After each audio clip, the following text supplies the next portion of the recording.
আসে না, তো হাতির নাদা আর কি। দেখেন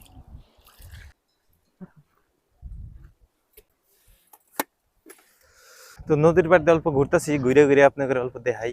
দেখেন সংকোচ নদী, ওই সামনে প্রচুর ধার আছে আর কি, মানে আর ওই সাইডে নদীর ওপার একটা দ্বীপের নেগাল আছে, দ্বীপ পার হইয়া আবার একটা আছে, নদী আছে। এই মানে সংকোচ নদী তো বড়, বিশাল বড়, কিন্তু এনে ওটা একটা মানে আছে, ছোট টুকরা আর কি। যাই কিনতে দেখি যে পানি আছে, ইন্দে যাই।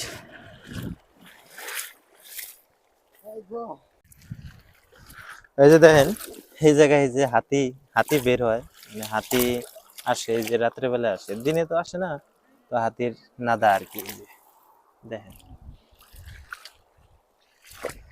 আরো আগে আরেক জায়গায় দেখলাম হাতির নাদা আছে, তো আপনাদের দেখানোর জন্য চেষ্টা করবো আর কি।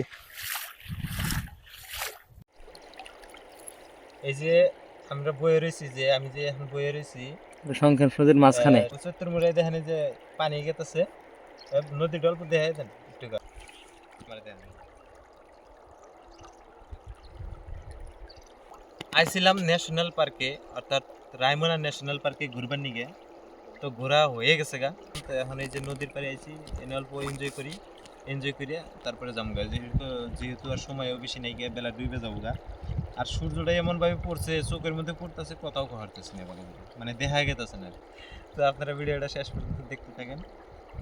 তো আগে যাবো, আরো পানির প্রচুর শব্দ হইতেছে, ওনে যাওয়ার জন্য চেষ্টা করবো আর কি। বসিতে মাছ পাম মানে বহুত মানুষ গাও দিতেছে, দেখাই দেন চলবো, মারবো মাসে বালছি রুছ না।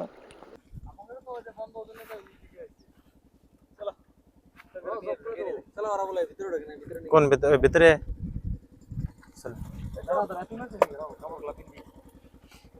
ব্যক্তি কি গোলকগঞ্জ থেকে, গোলকগঞ্জে আমি সোমবারে যাবো আর কি।